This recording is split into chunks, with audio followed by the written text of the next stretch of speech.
Red line Islamabad studio से live, और इस्लामाबाद अब लाइव भी है और अलाइव भी है क्योंकि वाशिंगटन से बड़ी खबर डोनाल्ड ट्रंप ने खुद ही फोड़ दी है। एक रिपोर्टर से बात करते हुए कैटलीन, जो हमारे पास कल इसी स्टूडियो में मौजूद थी और अगले चंद मिनटों में हमें ज्वाइन भी कर रही हैं, उनसे बात करते हुए अमेरिका के सदर ने कहा कि आपको इस्लामाबाद में ही रहना चाहिए क्योंकि इस्लामाबाद के अंदर अगले 2 रोज़ में बहुत बड़ी खबर हो सकती है। हम वहाँ जा सकते हैं, ये नहीं कहा कि मैं वहाँ पे जा सकता हूँ, कहा कि हम वहाँ पर जा सकते हैं। और फिर उसके बाद चीफ ऑफ डिफेंस फोर्सेस की तारीफ़ की कि इस वजह से कि वहाँ पर जो आर्मी चीफ़ है, मेरा फेवरेट फील्ड मार्शल, वो बड़ा ज़बरदस्त काम कर रहा है। और साथ ये भी कहा कि हम जब वहाँ पर जाएंगे तो इस वजह से भी जाएंगे कि इसके अलावा कोई और मुल्क का लेना देना है नहीं, जिस मुल्क का ज़्यादा ताल्लुक़ है पाकिस्तान, हम वहाँ पर जाएंगे। तो अगले 2 दिन में अमेरिका के सदर के मुताबिक मुमकिन तौर पर पाकिस्तान के अंदर इस्लामाबाद टॉक्स का दूसरा और हतमी राउंड हो सकता है। हमें जो ज़राए बता रहे हैं उनके मुताबिक जो ईरान की तरफ से हतमी अप्रूवल आना बाकी है वो मामला अभी तय नहीं हुआ। वैसे जो प्रपोज़ल ईरान को भी काबिल कबूल हो, अमेरिका को भी काबिल कबूल हो और पाकिस्तान और वो तमाम ममालिक जिनके नुमाइंदगान से पाकिस्तान बराह रास्त हर वक्त राब्ते में रहा था, उनको भी काबिल कबूल हो, उसका एक अमूमी खाका तैयार हो गया है। तो न्यूक्लियर डील की बात हो रही है। ये बहुत बड़ा मौका है और बहुत बड़ी खबर है। दुनिया भर इस वक्त इसको देख रही है और तमाम नज़रें पाकिस्तान के ऊपर हैं। तो हमारे पास मौजूद हैं बिलाल अज़हर कैनी साहब, वज़ीर मुमलिकत ख़ज़ाना, और रेलवे को भी देखते हैं। उनका बहुत शुक्रिया जी, आपने हमें ज्वाइन किया। हमें अभी सुमेरा खान भी ज्वाइन करेंगी जो वज़ारत ख़ारजा, वज़ारत दिफ़ा को कवर करती हैं, और हमें इदरीस अली साहब अभी वाशिंगटन से ज्वाइन कर रहे हैं। कैटलीन, डोनाल्ड बॉस जो हैं, जिनसे डोनाल्ड ट्रंप ने बात की, जिनके ट्वीट से ये खबर बनी, वो भी अभी थोड़ी देर में हमें ज्वाइन करेंगी। तो बिलाल साहब, ज़रा वाशिंगटन से हम खबर ले लेते हैं कि वहाँ पर इस वक्त क्या थरथली बजी, वहाँ पे तो लोग जाग रहे होंगे। इदरीस साहब, अस्सलाम वालेकुम। जी वालेकुम सलाम। ये खबर तो ऐसी फोड़ी कि ब्रेकिंग न्यूज़ ने हर तरफ तहलका मचा दिया। तो वर यू एंटिसिपेटिंग दिस? देखिए, हमें जो इत्तला मिली है 1-2 दिन से ये है कि जब जेडी वैंस वापस आए वाशिंगटन, जब से बड़ी इंटेंस निगोशिएशंस चल रही हैं विद इन वाशिंगटन और पाकिस्तान के ममालिक के साथ भी। तो ये पोटेंशियल तो था ही, सोर्सेज ने भी बताया था कि पोटेंशियल है, मगर जाहिर अगर प्रेसिडेंट ट्रंप अपने खुद जबान से कह रहे हैं तो काफ़ी बड़ी न्यूज़ है। और उनका काफ़ी जो उनने बात की थी वो काफ़ी डिफिनेटिव थी, उनने ज़्यादा वेगनेस छोड़ी नहीं, उन्होंने प्रीटी मच कह दिया कि आप 2 दिन में देखें इस्लामाबाद में टॉक्स हो ही जाएगी किसी ना किसी तरह से। अब जो एजेंसीज हैं, पेंटागन, स्टेट डिपार्टमेंट, CIA, जिनके एक्चुअली एक्सपर्ट्स इस्लामाबाद में भी थे, जो एक्चुअली टॉक्स में फोकस करेंगे और डिटेल्स करेंगे, उनके लिए थोड़ा सा कंफ्यूजिंग मोमेंट है क्योंकि उनको अभी तक ये नहीं पता कि डील होगी कैसे। ये जो न्यूक्लियर एनरिचमेंट की बात हो रही है, अमेरिका चाह रही है कि 20 साल तक ईरान नहीं करे, ईरान कह रही है 5 साल तक हम नहीं करेंगे। तो ये काफ़ी अभी तक ब्रिज काफ़ी रहता है और हमें ये अभी तक समझ नहीं आ रहा, जो हमने सोर्सेज से बात की है, कि ये ब्रिज गैप कैसे होगा।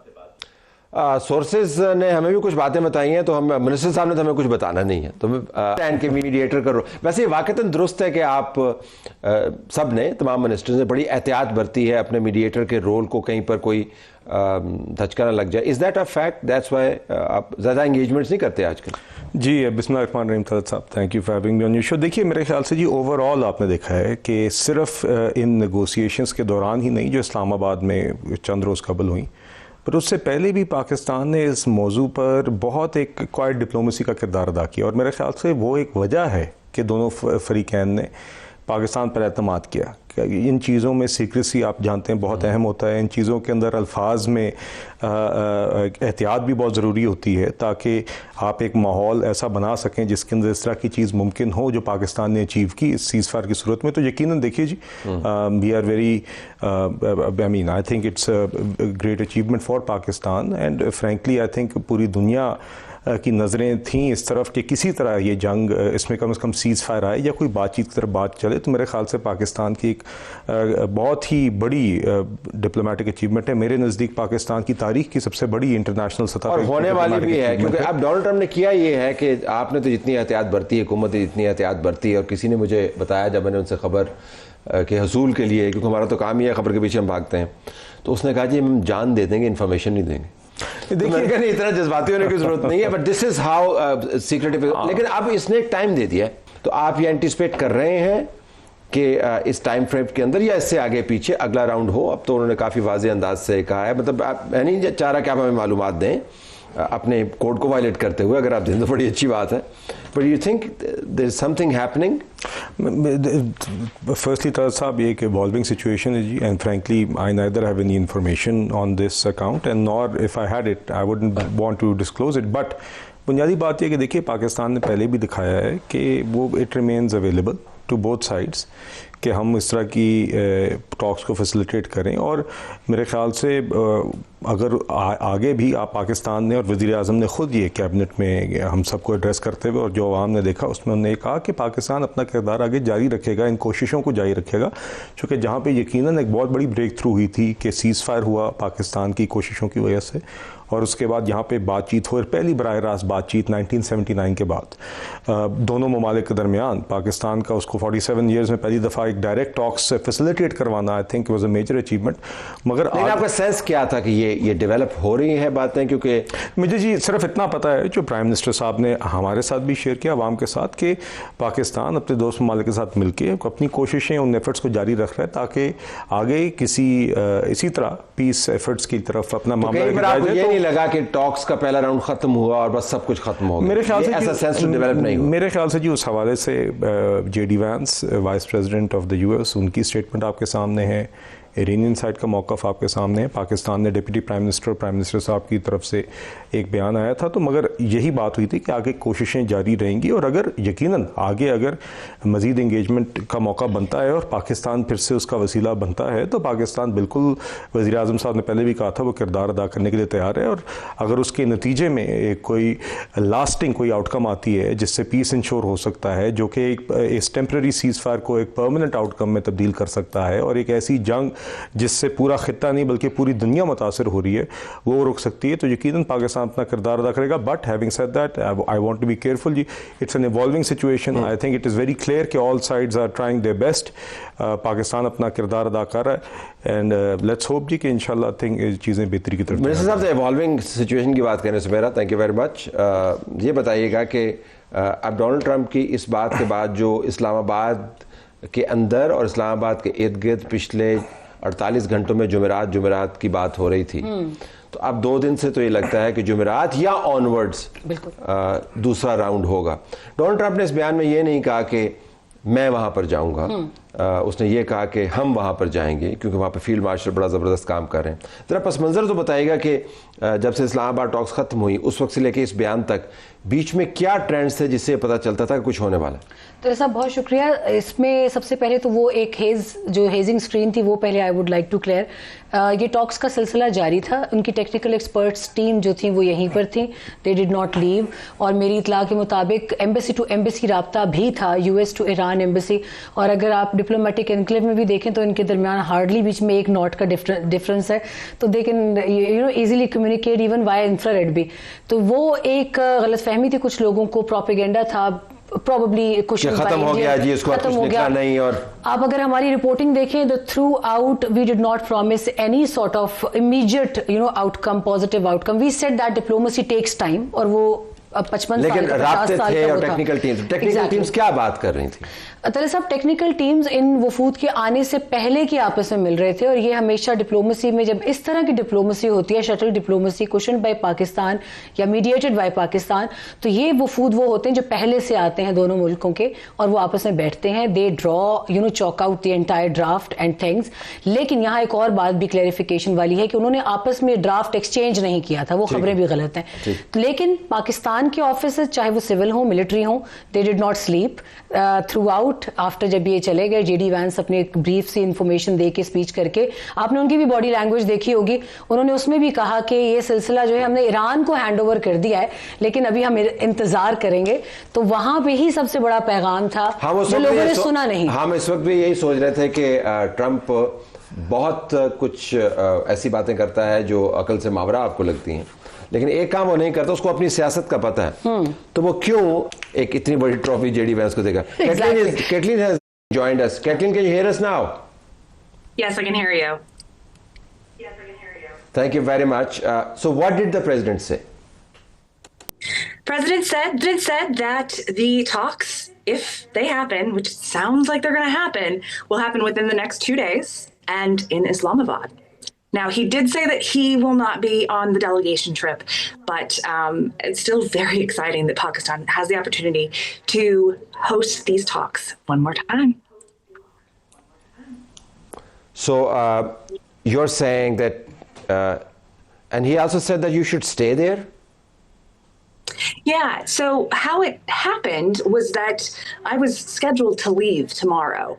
I wanted to call the president about rumors that I had been seeing and hearing about possible talks continuing, maybe even here in Islamabad.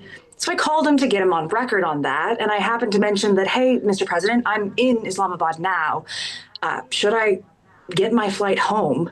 And initially he said, yeah, go ahead and come home.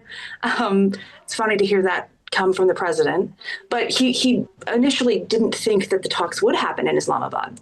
And then about 37 minutes later, I got a call from him and he said, you know, go ahead, and if I were you, I would stay in Islamabad.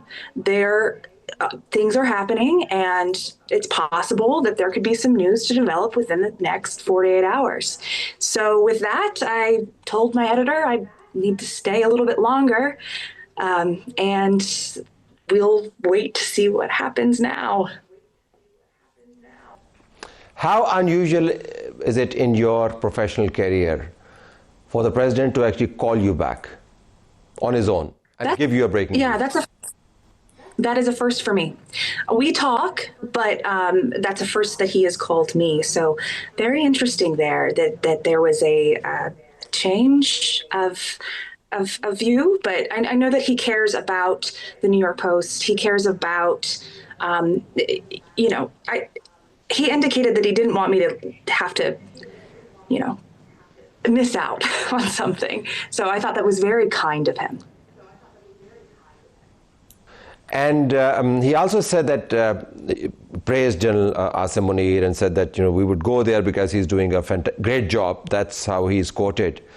And he also said that why should we go to some country that has nothing to do with it? So as far as the venue is concerned, he's absolutely clear that's going to be Islamabad.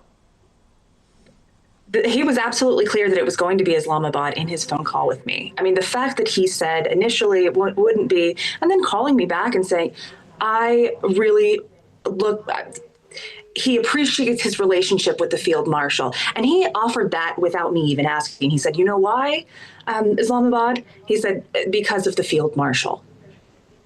He mentioned, their relationship, and when the war with India last year had ended, he attributed that to his work with the field marshal and the field marshal's work ending that war. So that was a big factor in bringing the talks back to Islamabad. One last, I know you're inundated with requests for interviews, but thank you very much for talking to us. But one last word. So you said that he didn't say that I will go there. He said we will go there. So that likely means that it's going to be another round and not necessarily a signing ceremony? Correct. I specifically asked him if he would come, and he said no.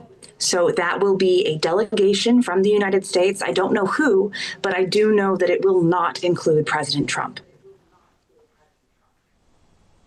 Wonderful. Again, congratulations for having the global breaking news and the fact that you spoke to us and the fact that you were here and you were very positive. I remember the last 20 seconds in the show, I asked you specifically, are you positive? And you said absolutely or definitely. What did you say? Do you remember? Yeah, I mean, I just said that it has been such a positive experience to come here to Pakistan. I didn't know a lot about the country before I came, and other than just having never been here before, and it has been incredibly positive. And I think that is a sentiment that I'm excited for other journalists and international observers to get to see as well when these second talks happen. Second talks happen. Thank you so very much for being with us, Minister Saria. अब तो hedge जिनका जिक्र कर रही थी, और हम बुखारी साहब को भी वेलकम करते हैं, उन्होंने हमें ज्वाइन कर लिया है, कामरान बुखारी माहिर में अक़वामी अमूर के। तो अब तो हेज़ ख़त्म हो गई है, वो तो कह रहा, तो हमें भी तो कुछ ज़रा बात करनी चाहिए, इसके ऊपर बताना चाहिए। तो साहब देखिए, एक एंकर बैठा है, एक रिपोर्टर बैठी हैं, लाइव आप जा रहे हैं, आप बता सकती हैं कि बता दें कन्वेंशन सेंटर दोबारा बन रहा है कि नहीं। आपके कार्ड के ऊपर से डेट नहीं लिखी हुई, आपने देखा है? 18th of April। बाज कार्ड्स के ऊपर सिर्फ महीना लिखा है। साहब देखिए, ये आपके सामने है कि कितनी ये एक फ्लूइड और evolving situation, and I think मेरा तो ख्याल है जी, हमें सिर्फ इस चीज़ को, I appreciate it as a Pakistani citizen, कि मेरे ख्याल से चंद साल पहले आप सोच भी नहीं शायद सकते थे कि पाकिस्तान ये किरदार अदा कर रहा होगा। कॉल ही नहीं आती थी जी, आपको याद है, जब माजरत थोड़ा सा मैं सियासत में जा रहा हूँ, मगर जिस वक्त साइफर लगाए गए थे, यू कुडंट हैव इमेजिन्ड कि पाकिस्तान आज, मगर अल्लाह ताला के फजल करम से इतने कॉन्सिक्वेंशियल मोमेंट में, जो मेरे ख्याल से दुनिया के पिछले काफ़ी सालों में this is the most consequential diplomatic moment, और पाकिस्तान उसके मरकज़ पर है।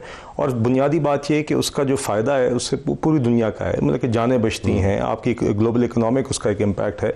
तो बस बुनियादी बात यही है तलत साहब कि आई थिंक जिस संजीदगी के साथ, जिस मेच्योरिटी के साथ, जिस डिस्क्रेशन के साथ पाकिस्तान ने अपना ये किरदार अदा किया, जिस वजह से पाकिस्तान अपना ये किरदार अदा कर सका है, जिसमें हमारी प्राइम मिनिस्टर साहब, फील्ड मार्शल आसिम मुनीर, इसहाक डार साहब, और हुकूमत के अंदर जिसकी जिम्मेदारी लगती रही है, आई थिंक हमें इसी संजीदगी, इसी बुर्दबारी, इसी मेच्योरिटी के साथ अपने आप को आगे कंडक्ट करना चाहिए। और अगर पाकिस्तान आगे वसीला बनता है फॉर बेटरमेंट, इंशाल्लाह that will be great for Pakistan. मैं जा रहा हूँ, लेकिन मुझे जो सुनाई दे रहा है, मुझे बता दें, आपने मैं खबर नहीं देनी तो ये मेरी तशरीह आपकी इस बात की डिस्क्रेशन की है कि डॉक्टर साहब से बात करते हैं। डॉक्टर साहब अस्सलाम वालेकुम।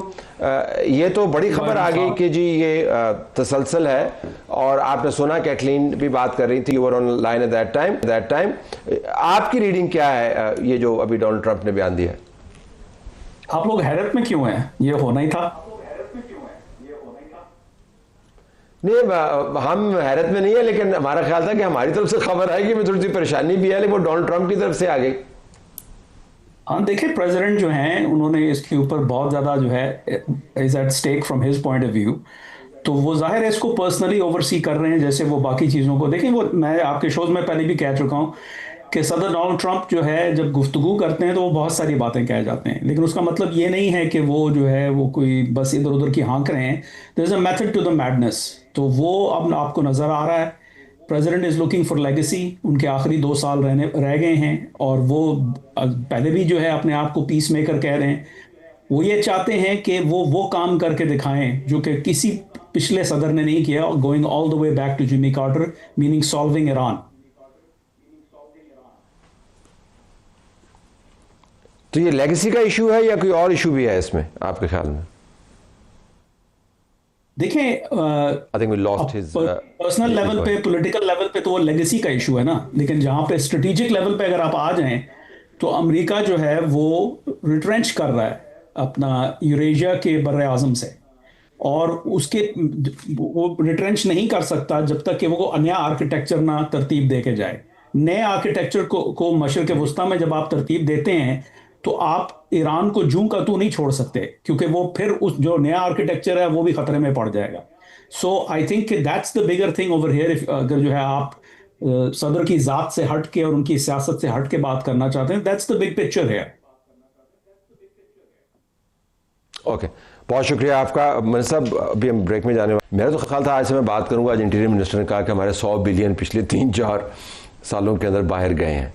तो आप तो वज़ारत ख़जाना आप भी चला रहे हैं अपने मिनिस्टर के साथ, तो आप आस्क यू कि is it a fact $100 billion? I don't know जी, I guess there are different estimates and चलो एस्टिमेट्स को छोड़े, बट मगर भारी भरकम देखिए, बुनियादी बात यह है तलत साहब कि यकीनन हम चाहते हैं कि हमारे पाकिस्तानी शहरी जो टैक्स रेजिडेंट्स हैं या नॉन रेजिडेंट्स हैं, मतलब कि ज़्यादातर टाइम बाहर पाकिस्तान से बाहर गुजारते हैं, हम चाहते हैं कि वो जितना कैपिटल पाकिस्तान ला सकते हैं वो लेकर आएँ, और उसके अंदर हम दिए गए एफर्ट्स करें। एक उसकी मिसाल अभी रोशन डिजिटल अकाउंट्स हैं, जो एक ऐसे अकाउंट्स हैं जो बुनियादी तौर पे ओवरसीज़ पाकिस्तानीज़ के लिए बनाए गए थे, जहाँ पे वो पाकिस्तान में शेयर्स और दीगर चीज़ों में इन्वेस्ट भी कर सकते थे, जहाँ पर डॉलर की सूरत में रकम भी रख सकते थे और फुली रिपेट्रिएबल भी थी, मतलब कि जब भी चाहें वो वापस ले जा सकते थे। तो उसको अब हमने फॉरेन इन्वेस्टर्स के लिए फॉरेन कंपनीज के लिए, फॉरेन इंडिविजुअल्स के लिए खोला है। तो हम कोशिश कर रहे हैं और पाकिस्तानी शहरियों को भी हम ये गुजारिश कर रहे हैं कि उधर आप इन्वेस्ट करें, पाकिस्तान को उससे फ़ायदा होता है। ज़रूर बात उनका वैसे तरीका जो था ना, सजेस्ट किया वो और था, उनका ये 2-3 बंदों को उठाना है, तो उन्होंने जिक्र किया, लेकिन किसी और विल कंटिन्यू जी। देखिए हम करेंगे, क्योंकि हमें इसमें एक जो धचका लगा, क्योंकि कोशिश ये की गई थी कि पाकिस्तान की मईशत के जरिए पाकिस्तान को इन्फ्लुएंस करने की कोशिश की जाए।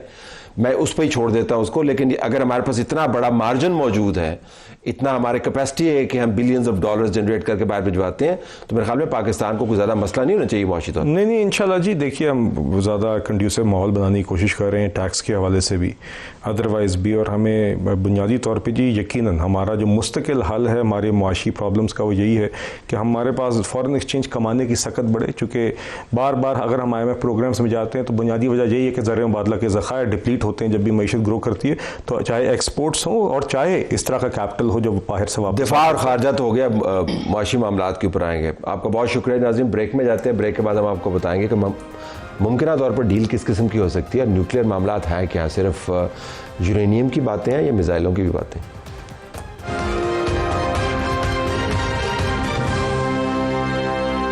अमेरिका के सदर डोनाल्ड ट्रंप ने यह कह दिया है कि मुमकिन तौर पर 2 दिन के बाद इस्लामाबाद ही में टॉक्स ईरान और अमेरिका के दोबारा हो सकते हैं।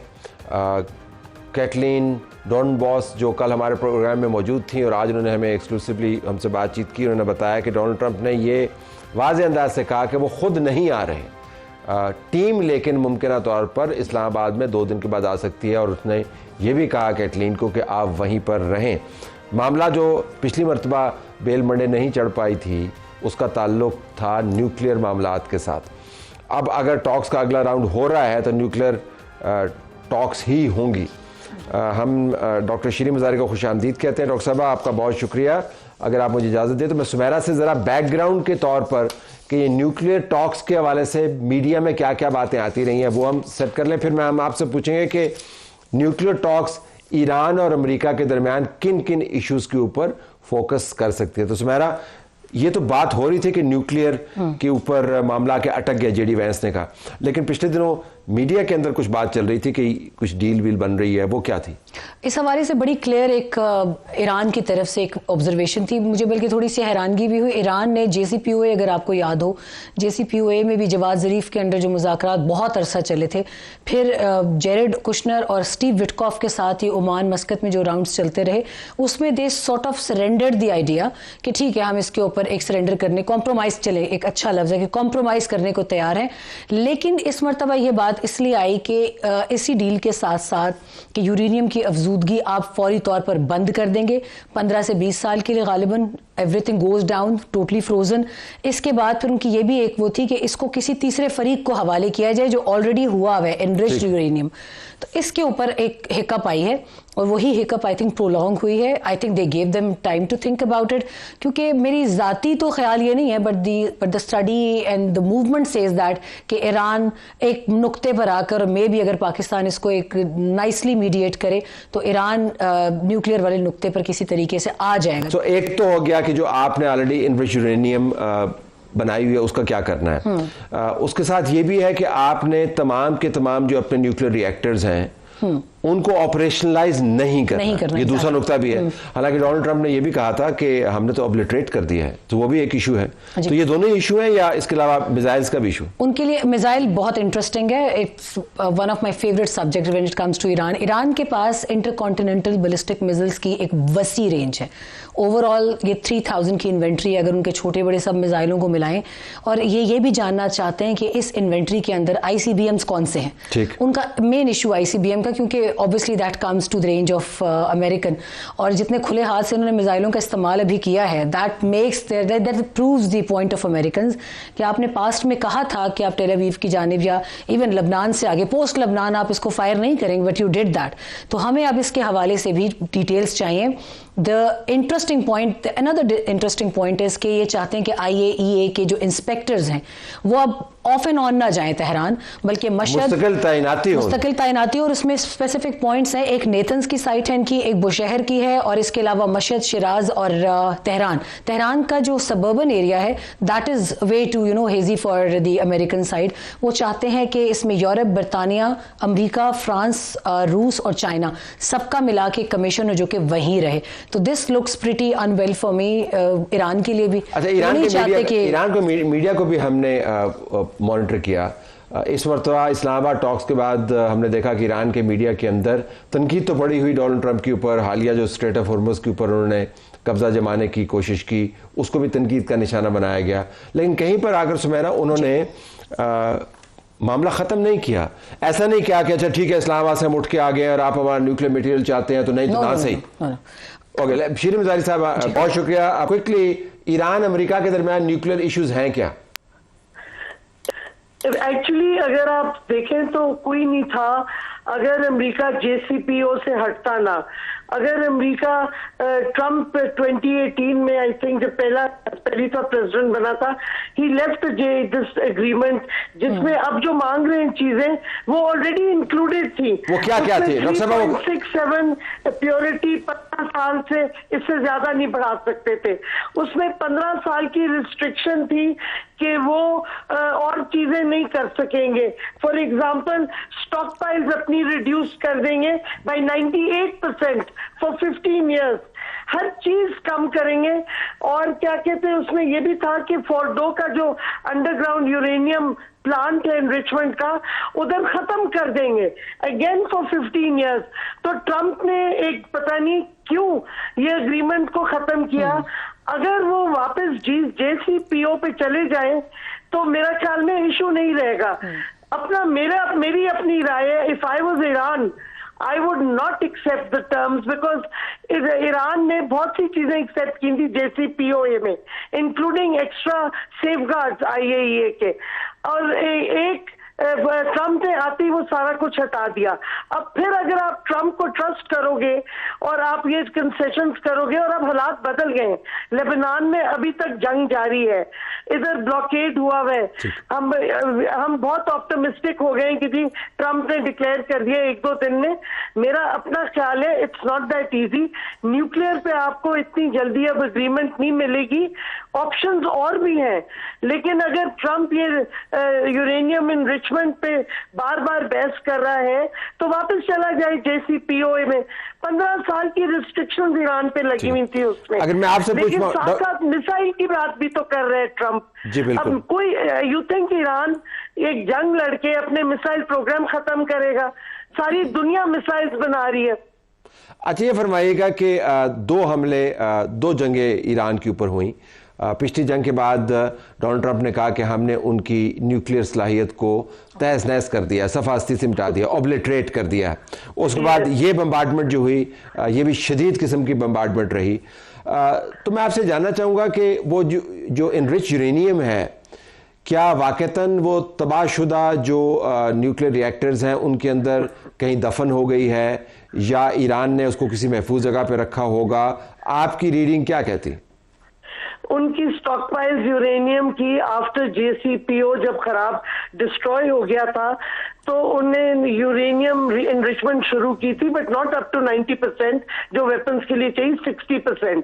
उनके स्टॉक पाइल्स हैं 60% के यूरेनियम एनरिचमेंट के। वो जो अमेरिका चाहता है कि वो उठा के ले जाए, these are stockpiled, they are not in reactors, they are stockpiled. तो ये उनके पास एनरिच यूरेनियम 60% का है, which is not weapons grade, but Trump चाह रहा है कि वो यूरेनियम सारी खत्म कर दें एनरिचमेंट। तो भाई JCPO में तो 3.67% से ज्यादा वो कर नहीं सकते थे वो 15 साल के लिए। तो आपको क्या जोश चढ़ा था कि वो एग्रीमेंट? लेकिन डॉक्टर साहब, एक आप बात ज़रा आपने जो तजिया किया दुरुस्त है, लेकिन जिस मुआहदे का आप जिक्र कर रहे हैं उसका मसला ये है कि बाराक ओबामा ने किया था और डोनाल्ड ट्रंप ने उसको कैंसिल कर दिया। अब अगर उसी मुआहदे के ऊपर वापस जाता है तो वो तो उसकी सुबकी होगी। क्या उससे आगे वो क्या मांग सकता है?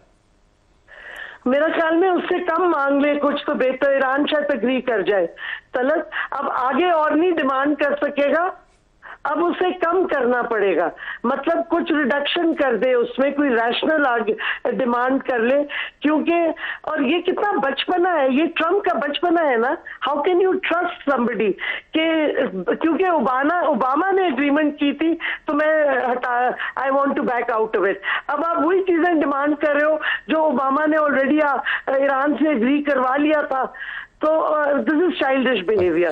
तो मैं अगर यही सरस है कि क्योंकि ओबामा ने किया था तो आप अब एक दो इधर उधर कुछ कर दें। अच्छा, अगर मैं आपसे पूछ पाऊँ, टुवर्ड्स द एंड, अगर मैं आपसे पूछ पाऊँ कि आपके ख्याल में इन हालात में जो आपने जिनका तज्जिया किया और आपके व्यू के मुताबिक ईरान अपनी बेहतरीन डील अमेरिका को इन मामलात पे क्या ऑफर कर सकता है? मेरे ख्याल में अमेरिका अपनी एनरिचमेंट को रोक सकता है कुछ सालों के लिए। उनकी स्टॉक पाइल्स हैं, वो स्टॉक पाइल्स नहीं हैंड ओवर करेगा, वो अपनी एनरिचमेंट को 5-10 साल कर्व कर देगा। और क्या कहते हैं, जो पहले 3.67 जो उनको चाहिए अपने रिएक्टर्स के लिए, that has to be allowed. हम भूल जाते हैं कि ईरान ने एनपीटी जो नॉन प्रोलिफरेशन ट्रीटी का पार्टी है, उसमें खुद उसने अपने न्यूक्लियर वेपन्स सरेंडर कर दिया, the right to make nuclear weapons. उन्होंने खुद क्या हम नहीं बनाएंगे, ये आप नॉर्थ कोरिया की तरह नहीं है ईरान के छोड़ दी उन्होंने एग्रीमेंट, तो उन्होंने वो तो खुद ही छोड़ दिया। मिसाइल नेगोशिएबल है या नॉन नेगोशिएबल? अब मिसाइल की अजीब ऑब्सेशन है न्यूक्लियर से भाई। मिसाइल इजराइल के प्रोग्राम को आप न्यूक्लियर प्रोग्राम। डॉक्टर साहब, मिसाइल्स नेगोशिएबल है या non negotiable? I think missiles are non negotiable. Okay, I have to leave it there. आपका बहुत शुक्रिया सुमेरा साहब, आपका भी हमारी तरफ से यही कुछ इजाजत चाहते हैं। अल्लाह हाफिज़।